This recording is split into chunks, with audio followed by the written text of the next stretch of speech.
Welcome back everyone to my Let's Play of Dragon Warrior 3 for the Nintendo Entertainment System. Last episode, Prince Ernie, Sadie, Indie, and Tennison rescued Tania and Galen from the clutches of Kandar, who went from stealing gold crowns to kidnapping maidens. So, because Tania was kidnapped, her grandfather shut down the black pepper shop that he runs. So now that she's freed, we should be able to have got that black pepper. But before we do that, we are going to try to get Sadie and Indie to level 20. That way we can change their classes. And we can get that final bit of experience to the north here to, there's this optional tower. Then we can look for the Book of Satori, and that allows you to become a sage. Indie will become a sage, but she'll become a sage because she's a goof-off level 20. If you get a goof-off to level 20, you don't need the book to turn into a sage. So it's just like, if you basically mastered the worst class, they'll allow you to change into basically the best class. The sage will learn all the wizard and all the pilgrim spells, pilgrim being the white mage, so jack of all trades. So they tend to have the equipment loadout of a pilgrim. So the pilgrim is also what Sadie will be turning into, so a lot of the pilgrim gear is shared with the merchant, so it's a good time, like I said, to transfer her once she gets to level 20, because the merchant stops getting like really good equipment options, and the extra gold that the merchant gets isn't, you know, that important anymore. So first thing we're gonna head into this little warp tile here. You don't have to come this way. There's just like some old man here that we just wanted to talk with, so I wanted to show off his dialogue. That's the only reason I came this way. So I made a mistake in a previous video. I put the bows that were outside, I put the stats for the great beaks on them. So I'm gonna have to fight those enemies again and show the real stats. But yeah, these are actually the great beaks here. So they attack twice, unlike the Avenger birds on the outside. These ones don't cast the defense spell. So that's the big difference. These ones just attack twice, the ones outside will cast defense and attack you. So, pretty common enemy in this area here. Unfortunately, their drop rate is really, really low, so I'm not going to be able to farm intelligence seeds off of them. Hold on there, what are you doing interrupting my meditation? So I guess it's almost like a tower of meditation in a sense. It's a tower of enlightenment. And some ladies back in the front will tell us that. And give us a little bit of a clue about the whole purpose behind this tower. So we'll explore a new gimmick here in this tower as well, but it's not a bad gimmick. Or difficult gimmick. If you possess the Book of Satori, you become a sage.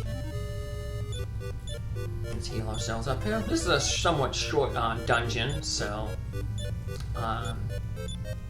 but toward the top is a good place if you have the confusion powder, the poison moth powder. I'll show off the battle.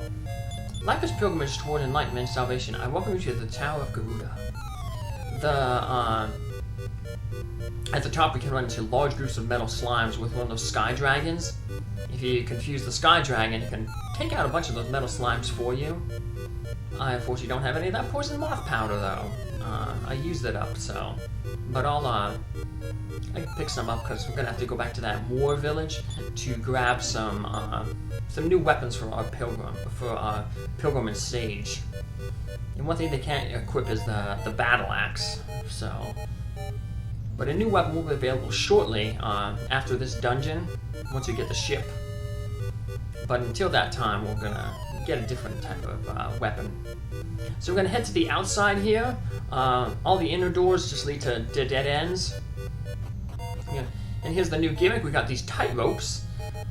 If you bump up or down on the tightrope, you'll fall off the tightrope, and you'll end up on a floor below. We're actually gonna have to use that to get to the book, because it's kind of boxed in. The only way to get to the room where it's in is to fall from a ceiling above. this is the middle area of the first floor. We're going to take both of these. If you only want a treasure, you can only take you should only just take this one here. The staircase to the top. The staircase to the bottom leads to a treasure chest, but that treasure chest is going to be one of those man-eater chests. So I'll be getting that man-eater chest, just like I said, because I'm getting all the chests in the game. But if you're just looking to pick up like actual treasure, just head to the top one here. So got some gold. Not a lot of treasure in this area. There is a good helmet though. That helmet that we could have bought back in Asarum that was really, really expensive. There's kind of a rip-off. We'll get a free one in this tower, and that's basically like the best helmet defensively wise for your sage or your pilgrim. Well, non-coast. There's another helmet that's coast, but it puts the confused status on you. It's a really good helmet if you're doing like a solo run. Because it basically maxes out your defense. It gives you 225 defense, 255 is the max. So it almost maxes out your defense.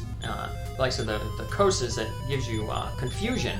So your character will be attacking, their allies. But if you're the only one in the party, well, it doesn't matter. You'll still just be attacking the enemies. So that's a very important piece, like I said, if you're doing a solo run. But Prince Ernie here is, he's not going it alone. He has his 3 female ratty friends with him. We're about to undergo some changes by the episode's end. Sadie already got her level 20, and Indie's very close to hitting the 20. So, used up all my medical herbs, so Prince Ernie's just going to be on the healing duty. Like I said, luckily though, this is a short dungeon. It's not too much. You don't have too much longer to go. And when we finish the dungeon, we'll end up basically on the bottom floor, and we can just walk out. So we don't have to worry about saving MP for the outside spell.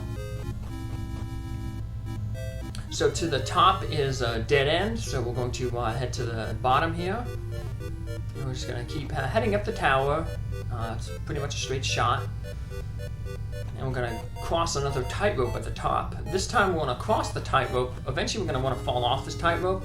But we want to get the second to last treasure here, that iron helmet. So head here down to the south, head up a little bit, and we got the iron helmet here, which just says like the best non-coast equipment defensive-wise for the Sage and the Pilgrim. We're going to want to get, instead for them, the iron helmet has a defense of 16 points. We'll want to get a mysterious hat instead for them. Even though the defense is halved, it only has a defense of 8. But what it does is it reduces the cost of magic.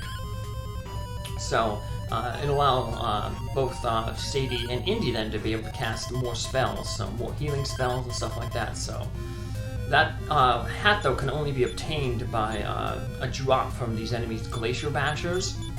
But they're not a really tough enemy, and the drop rate isn't all that bad. And future Dragon Quest games, like a lot of special equipment, they're only 1 in 256 drops.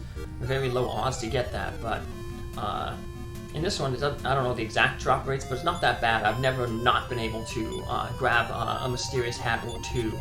Unlike Dragon Quest 1, where you're only able to get 1 mysterious hat. In this one, you can get multiple copies of an item for each drop item. So it would be nice to have those 2 mystery hats in Dragon Quest 2, because it would give both the prince and the princess headgear, as is only one of them can get through with that headgear. And both would benefit from, because like I said, it cuts down on magic point production, or magic uses by I think 25%. So if we had that poison moth powder, we'd like to throw it on the dragon to confuse the dragon, and the dragon could attack these metal slimes, potentially breathe fire on them and hurt them. But we didn't have it, so I just wanted to take the dragon out, so then we can just focus here on the metal slimes. We got a poison needle stab there, which was nice. So yeah, the poison needle is really good on fighting metal enemies, so even when Tennison might get another weapon, we might want to keep that poison needle just for the 1/8 chance to critical hit and instantly defeat an enemy. And Indie finally gets to level 20. Tennison gets another level 2, 19. She can change to the soldier at level 20, but we're going to have her learn a few more spells, probably up to level 24. That's when she should get the by-kill spell, which doubles the attack power. And I mentioned about how important that doubling attack power is for future bosses, because bosses, starting with Kandar 2, who we just fought last episode, have that regeneration property, where they're going to heal a set amount of hit points between rounds. So if you're not overcoming that regeneration, well, you're never going to be able to defeat them. So we fall down, we end up on this floor, and we're going to fall down this hole again. This hole. We're going to end up in this room here, take the stairway over to the left, and that'll take us to a floor where the Book of Satori is. And we'll just fall down this hole, and that'll put us on the first floor. If we were to take those steps up right here, that would just lead us to the room we were just in. So yeah, that hole prevents us from just taking a shortcut. We have to go all the way around and up the tower. But we can just head out the tower here, on the outside here. We don't have to worry about saving that spells for the outside. We got the X-ray and step guard spell there from Tennison. X-ray lets you look at a chest and determine if it's a man-eater chest or not. And the step guard prevents you from taking damage on damage tiles. So when we go back to Portuga, we can use that to get that treasure at the king's room and not take any damage. So right now I have Sadie with the Book of Satori. So when she goes to want to change professions, we'll notice that the Sage class is available to her. Now it's also available to Indie here, but that's only because Indie is a goof-off. So yeah, the goof-off doesn't need to have the book to transform into a sage. If you don't have the book in your inventory, the sage option is not given to you.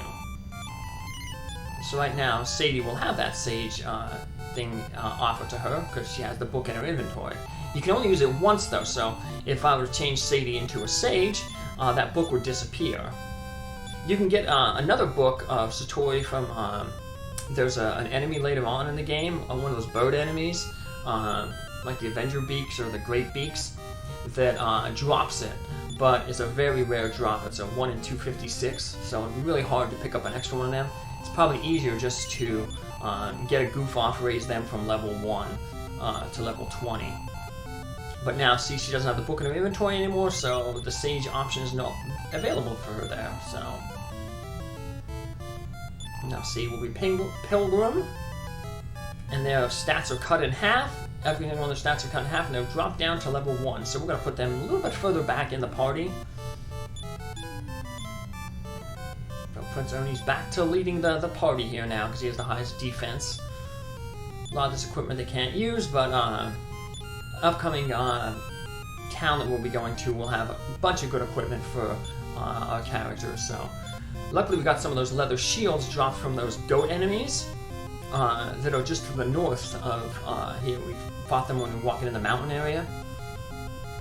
They drop the leather shields pretty consistently, and the leather shield can be used by both the sage and the pilgrim. They can use the bronze shield, which is a little bit better. We can get that in Romilly and Asarum. So we're going to go back to Asarum eventually and get another one of those iron helmets for our pilgrim, and then also get those bronze shields. But we're going to go back to the Moor village to grab an item, some new weapons for our new character classes, and then head back to Barata to get that black pepper, the whole reason we came over to the east here. Then it's back to Portuga to see if we can trade that black pepper for a ship, and that'll open a whole bunch of stuff for us. But that'll be in the future episode. Take care, everyone. Thanks for following along. Bye.